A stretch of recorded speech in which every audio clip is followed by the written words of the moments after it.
nosotros ya estamos muertos. No vamos a negociar. Recapaciten en cada una de sus decisiones. La ola de criminalidad y violencia que desde hace años afecta a Ecuador llegó esta semana a un punto cúlmine, obligando al presidente Daniel Noboa a decretar el estado de conflicto armado interno y ordenar a las Fuerzas Armadas ejecutar operaciones militares para neutralizar el accionar de una veintena de grupos criminales. De un urgente saneamiento del sistema penitenciario ecuatoriano que ha estado durante décadas controlado por las mafias. El mandatario tomó la decisión luego de que una banda armada ingresara a los estudios de TC Televisión, el canal público de Guayaquil, y otros grupos irrumpieran en la universidad y en varios hospitales.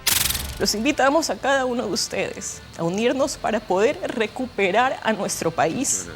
Apoyamos todas las iniciativas positivas que nos puedan regresar el Ecuador que merecemos. También se registraron varios ataques, explosiones, incendios de autos y robos, episodios que culminaron con un saldo de 10 muertes, varios heridos y decenas de detenidos. Que al considerarse un conflicto armado no internacional, Fuerzas Armadas ya tienen la facultad de utilizar armamento letal. Y esto es un cambio en las reglas de enfrentamiento.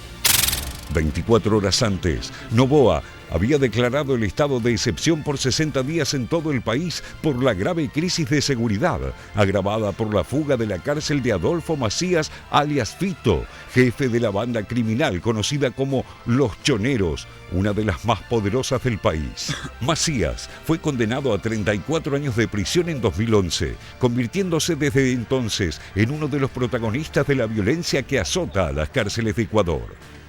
Las amenazas de muerte al candidato presidencial Fernando Villavicencio, pocos días antes de su asesinato, el 9 de agosto pasado, es otro de los delitos por el que el jefe narco estaba siendo investigado.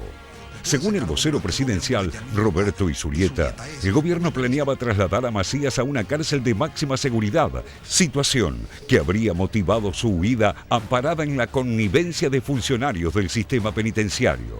Tras la fuga del peligroso delincuente, se registraron motines en 6 cárceles en las que varios guardias y policías fueron tomados como rehenes. En las redes sociales se multiplicaban las imágenes de supuestos enjuiciamientos a manos de reos encapuchados. A la huida de Fito se sumó un día después la fuga de Fabricio Colón Pico, uno de los capos de los Lobos, detenido por secuestro y su presunta responsabilidad en un plan para asesinar a la fiscal general Diana Salazar. A partir de este momento, todo grupo terrorista identificado en el mencionado decreto se ha convertido en un objetivo militar. Noboa atribuyó la arremetida en las cárceles a una represalia por sus acciones para recuperar el control de los penales y advirtió que no negociará con terroristas, ordenando a las Fuerzas Armadas ejecutar operaciones militares para neutralizar a 22 grupos del crimen organizado.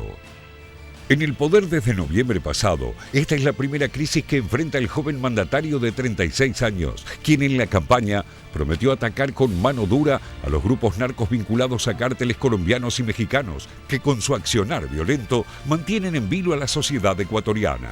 Con mucho miedo, incertidumbre, tanto económica como personal. No se sabe qué va a pasar hoy, qué va a pasar en estos días, si esto tiene una solución un poco pronto, ¿no? Es como la incertidumbre que se vive día a día, ¿no? Lo que prefieres evitar, esconderse, porque no se puede hacerse frente a la delincuencia que está bien armada. La tasa de homicidios por cada 100.000 habitantes en el país aumentó más del 300% en los últimos 7 años y varios políticos y candidatos fueron asesinados. Desde 2021 se reportaron además más de 400 muertes en las prisiones de Ecuador por los enfrentamientos entre bandas rivales. Con el país convertido en un punto clave de la ruta de la cocaína en Latinoamérica, la crisis de seguridad que vive Ecuador viene increciendo desde hace cerca de una década.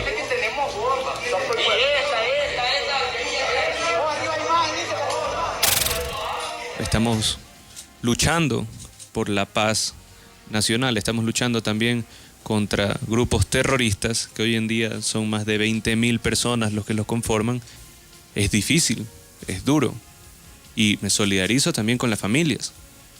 Pero estamos en un estado de guerra. Estamos en un estado de guerra y no podemos ceder ante estos grupos terroristas. Tanto el expresidente Guillermo Lasso como su antecesor, Lenín Moreno, recurrieron en varias oportunidades al estado de sitio para frenar la violencia. Desde Bruselas, el expresidente ecuatoriano Rafael Correa ofreció su apoyo al presidente Noboa y aseguró que el crimen organizado le ha declarado la guerra al Estado ecuatoriano.